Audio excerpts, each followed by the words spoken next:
नमा संस्कृताय छात्रा, मैं मधुर भारद्वाज एक नए विषय के साथ हाजिर हूँ। आज का हमारा विषय है इकारांत पुल्लिंग शब्द रूप। आज हम आपको मुनि के शब्द रूप सिखाएंगे। इकारांत शब्द किन्हें कहते हैं? जिन शब्दों के अंत में ई, छोटी ई की मात्रा शेष रहती है, या जिन शब्दों का उच्चारण करने में लास्ट में ई शब्द का उच्चारण होता है, उन्हें हम इकारांत शब्द कहते हैं। जैसे कि मुनि, हरि, रवि। अब आज हम मुनि के शब्द रूप करेंगे। तो आपको पता ही है कि प्रथमा विभक्ति सभी को याद रहती है, तो प्रथमा विभक्ति होगी मुनि और द्विवचन में आ जाएगा मुनि, छोटी ई की मात्रा बड़ी ई की मात्रा बन जाएगी, और बहुवचन में आ जाएगा मुनयः। तो मुनि, मुनि, मुनयः। इकारांत पुल्लिंग शब्द रूप को याद रखने के लिए जो हमारा शब्द है वो है अम ना ये नेह नौ। आप जानते हैं कि जो हमारी ट्रिक है वो द्वितीय विभक्ति से शुरू होती है, जिससे कि हमारा एक वचन का रूप बन जाएगा। तो हमारे यहाँ पर पहला अक्षर है अम, द्वितीय विभक्ति में बनेगा मुनिम। अगला अक्षर है ना, तो तृतीय विभक्ति में बन जाएगा मुनि ना। चतुर्थी विभक्ति के लिए अगला अक्षर है ये, बनेगा मुनय ये। पंचमी विभक्ति और षष्ठी विभक्ति हमारी एक जैसी होती हैं, इसलिए होगा नेह, मुनेह, मुनेह। और सप्तमी विभक्ति लास्ट का अक्षर है नौ, बन जाएगा मुनौ। और संबोधन में हे मुनि। तृतीय विभक्ति में यहाँ ना आया है, लेकिन बहुत सारे रूप ऐसे हैं जिनमें णा आता है। वो क्यों आता है वो मैं आपको बता देती हूँ।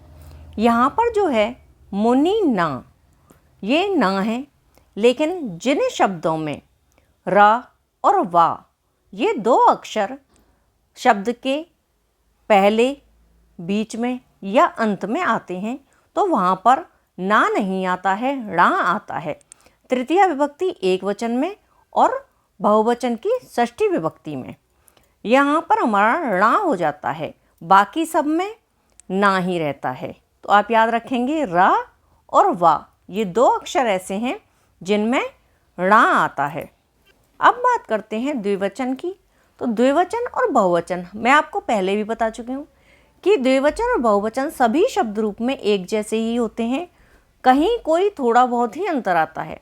अब जैसे कि द्विवचन में प्रथमा विभक्ति और द्वितीय विभक्ति दोनों एक जैसी ही होती हैं। तो यहाँ पर मुनि, मुनि, छोटी की मात्रा बड़ी की मात्रा में बदल जाएगी। तृतीय, चतुर्थी और पंचमी विभक्ति एक जैसी होती हैं, भ्याम भ्याम करके, मुनिभ्याम, मुनिभ्याम, मुनिभ्याम। षष्ठी और सप्तमी एक जैसी होती हैं। पहले भी बताया था कि द्विवचन में आपको दो शब्द याद रखने हैं, भ्याम और योः। षष्ठी और सप्तमी में बनेंगे मुनयोः, मुनयोः। और संबोधन बिल्कुल प्रथमा विभक्ति की तरह, हे मुनि। अब बात करेंगे बहुवचन की। प्रथमा विभक्ति आपको लर्न रहेगी, मुनयः हो जाएगा।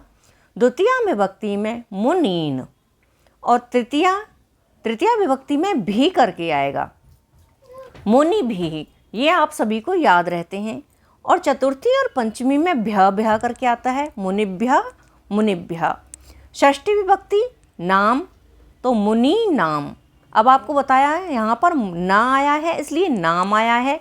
रा और वा में से कोई भी अक्षर होता लास्ट में या शुरू में तो नाम आता। और सप्तमी विभक्ति होगा मुनिषु। और संबोधन बिल्कुल प्रथमा विभक्ति की तरह, हे मुनयः। आशा करती हूँ आप सभी को ट्रिक समझ आ गई होगी। अब हम देखते हैं कि इसी तरीके से और कौन कौन से शब्दों के रूप बनेंगे।